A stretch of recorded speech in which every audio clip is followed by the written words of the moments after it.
Hello. स्वागत है आपका इस वीडियो में हम लोग अनुक्रम और श्रेणी के सवाल नंबर 351 से 360 तक बनाएंगे।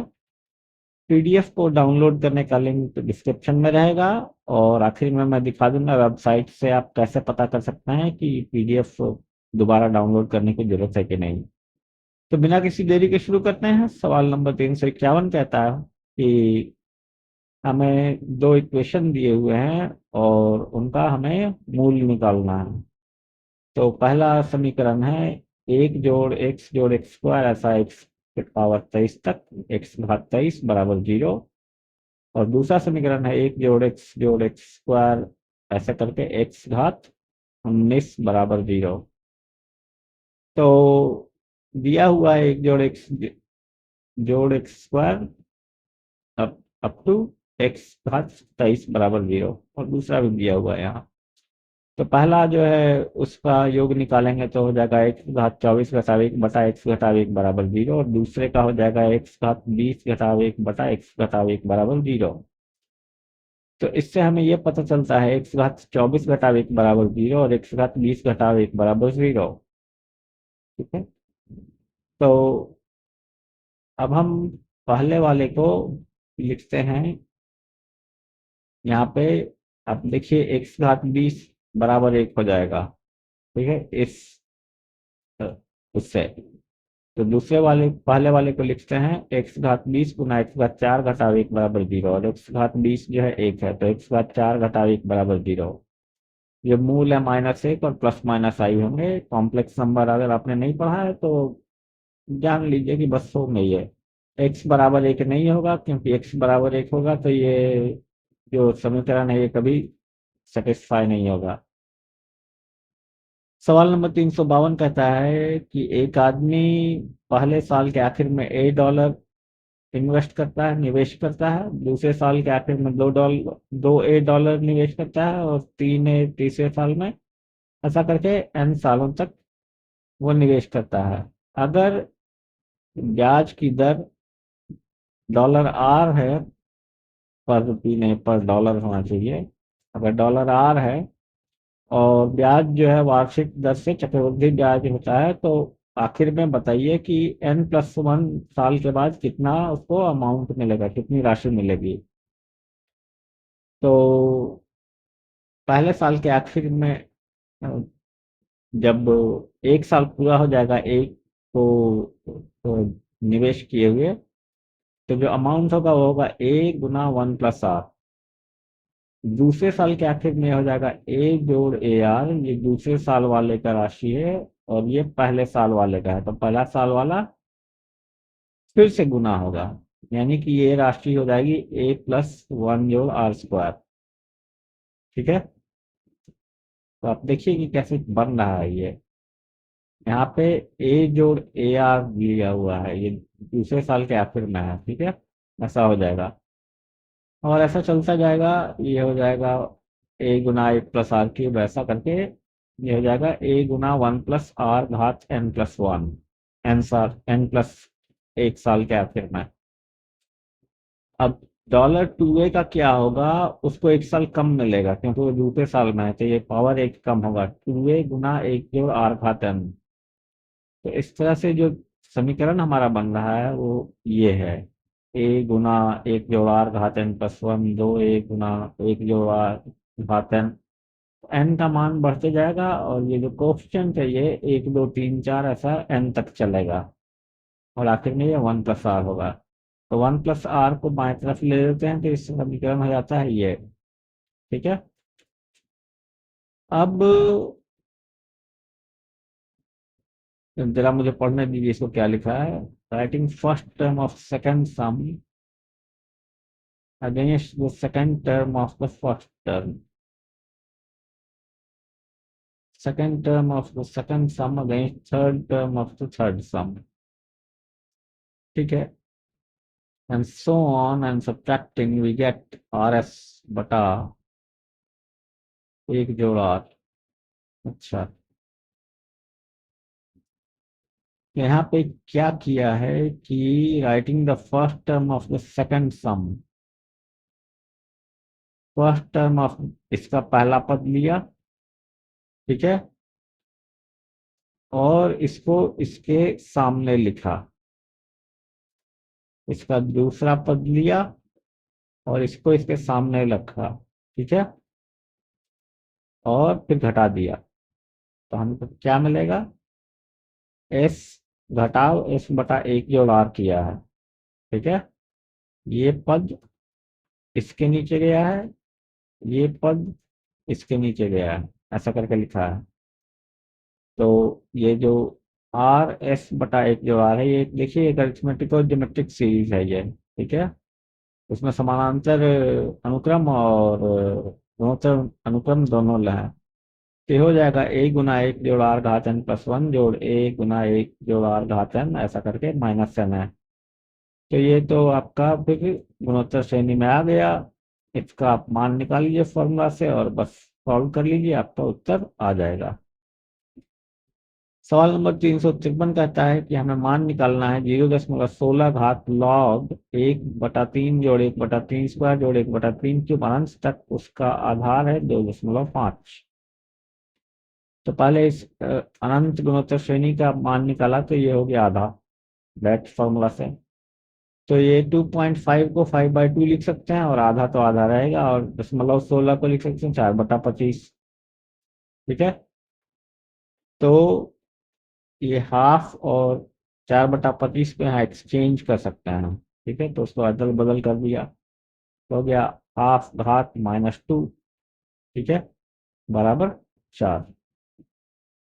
सवाल नंबर 354 कहता है ए बराबर एक जोड़ आर घात एक जोड़ आर घात 2 ऐसा अनंत तक है, और बी बराबर कैपिटल बी बराबर एक जोड़ आर घात बी जोड़ आर घात 2b ऐसा अनंत तक है। तो सिद्ध करना है आर बराबर ए माइनस एक बटा ए घात एक बटा ए बराबर बी माइनस एक बटा बी घात एक बटा बी, सॉरी।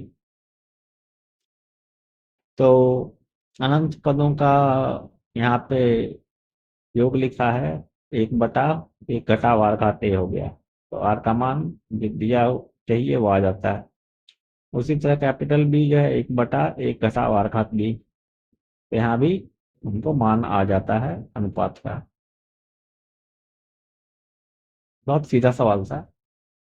सवाल नंबर 355 कहता है कि यदि S1 S2 से लेके Sn तक योग हैं अनंत गुणोत्तर श्रेणियों के, जिनके पहले पद 1 2 3 से लेके n तक हैं, और सामान्य अनुपात 1/2 1/3 ऐसा लेके 1/n+1 तक है, तो सिद्ध करना है इन सभी योगों का योग होगा 1/2 गुना n गुना n+3। तो S1 का मान होगा 2, क्योंकि पहला पद है एक और समान अनुपात है 1/2। उसी तरह H2 3 हो जाएगा, Sn n+1 हो जाएगा, अब जोड़ दिया है तो हाफ गुना n गुना n+3। सवाल नंबर 356 कहता है कि यदि Sn गुणोत्तर श्रेणियों का योग है, अनंत गुणोत्तर श्रेणियों का योग है, जिनके पहले पद n और समान अनुपात 1/n+1 है, तो हमें पता करना है limit n tends to infinity S1 Sn जोड़ S2 Sn-1 ऐसे करके Sn गुना S1 बटा S1 स्क्वायर जोड़ S2 स्क्वायर ऐसा करके Sn स्क्वायर। तो देखते हैं कैसे बनेगा। तो पिछले सवाल के हिसाब से उसी तरह से S1 बराबर 2 S2 बराबर 3 Sn बराबर n+1। अब जनरल टर्म जो है ऊपर वाले का, भिन्न के ऊपर वाले का SI गुना Sn-i+1, तो ये हो जाएगा i+1 गुना n-i+2, यानी कि n+1 Guna i minus I square Guna n+1। अब इसको फॉर्मूला से सम निकाल लिया तो ये आ गया। डिनोमिनेटर है एक जो एक स्क्वायर जोड़ दो स्क्वायर ऐसा करके n+1 होल स्क्वायर माइनस एक, एक को जोड़ा और घटाया दोनों है, उससे ये सीरीज आ गया, ठीक है। आ गया तो आप सिंप्लीफाई कर लीजिए, हाफ आ जाएगा। इसमें लिमिट का कॉन्सेप्ट लगेगा, अगर आपको कैलकुलस नहीं आता है तो छोड़ के आगे बढ़ जाइए। सवाल नंबर 357 रहता है कि सम एक अनंत गिरती हुई गुणोत्तर श्रेणी के पदों का योग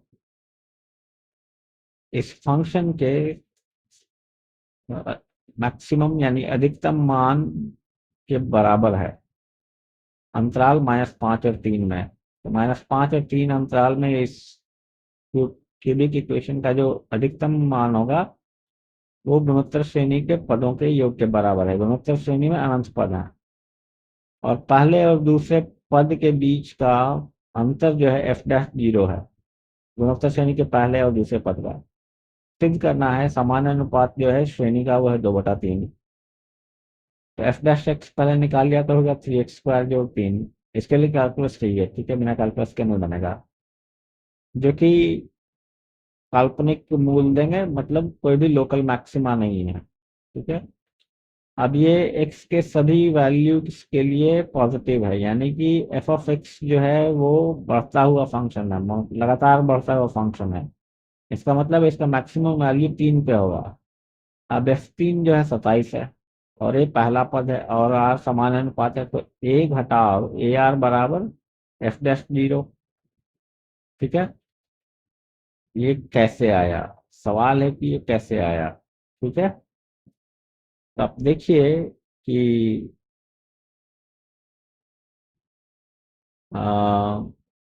ए घटाव A R, let A B the first term. F dash zero क्या कहता है, अंतर है पहले और दूसरे पद का, तो पहला पद घटाव दूसरा पद एफ डैश जीरो बराबर 3। अब जो योग होगा अनंत पदों का वो होगा ए बटा ए घटाव आर बराबर 27। तो हमारे पास दो समीकरण है, एक ये और एक ये। इसको हल किया, आर बराबर 2/3 -4/3। लेकिन जो गुणोत्तर श्रेणी है वो गिरती हुई है, तो आर बराबर 2/3, क्योंकि -4/3 का मॉड्यूलस 1 से बड़ा हो जाएगा। सवाल नंबर 358 में हमें श्रेणी का योग निकालना है। श्रेणी दी हुई 5/13 जोड़ 55/13 स्क्वायर जोड़ 555 क्यूब ऐसा पद है।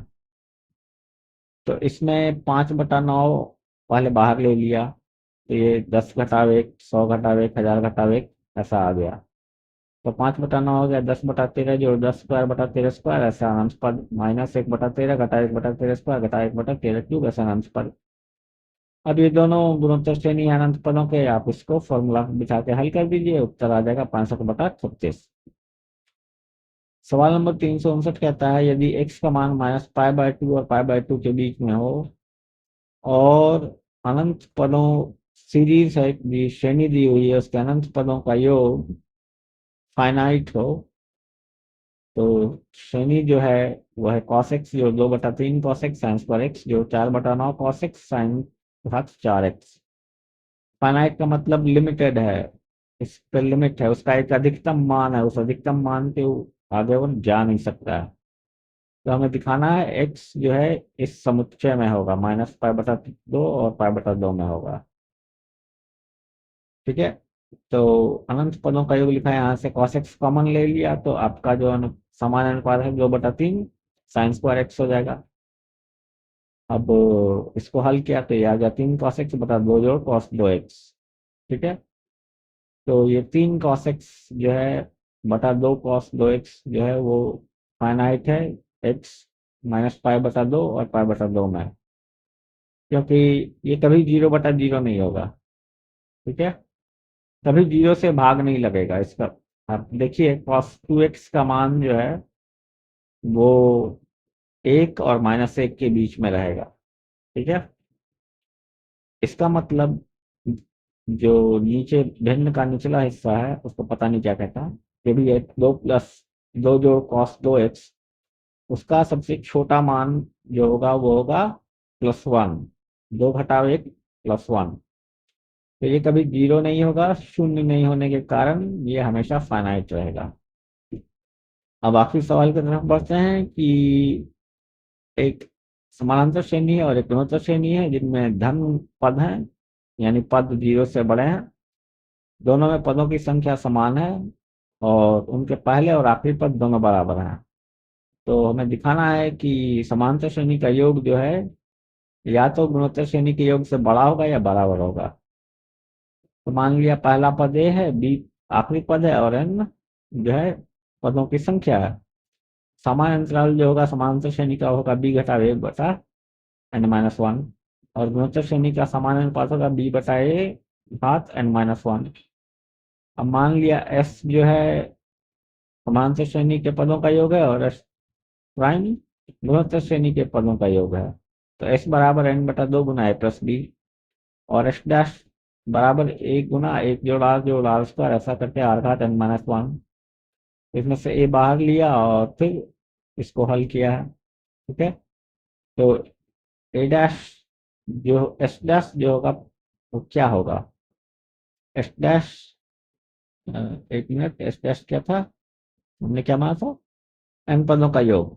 ठीक है, तो ये है, तो इसको हम लिख सकते हैं एस डैश बराबर ए बटा दो, ये पहला पद और आखिरी पद ले लिया, दूसरा पद और एन माइनस वन वाला पद ले लिया।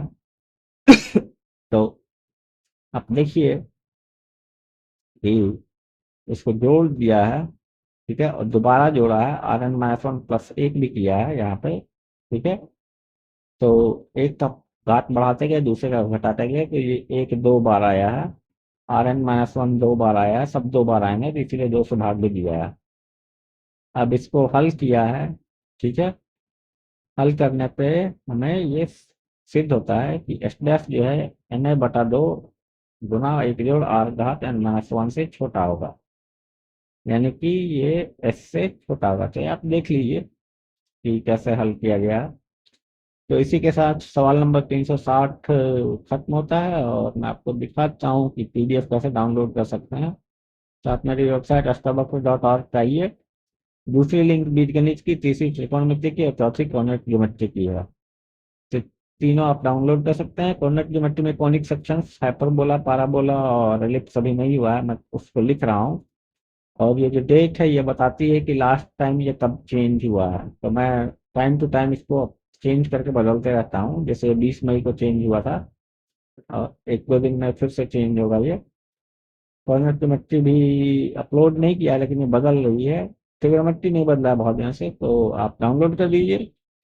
और इसी के साथ हम लोग वीडियो समाप्त करते हैं। मुझे उम्मीद है आपको ये वीडियो उपयोगी और फायदेमंद लगी होगी। तो वीडियो देखने के लिए आपका बहुत बहुत धन्यवाद। हम लोग कल फिर मिलते हैं 10 और सवालों के साथ। तब तक के लिए मुझे अनुमति दीजिए और आपका दिन शुभ हो। धन्यवाद।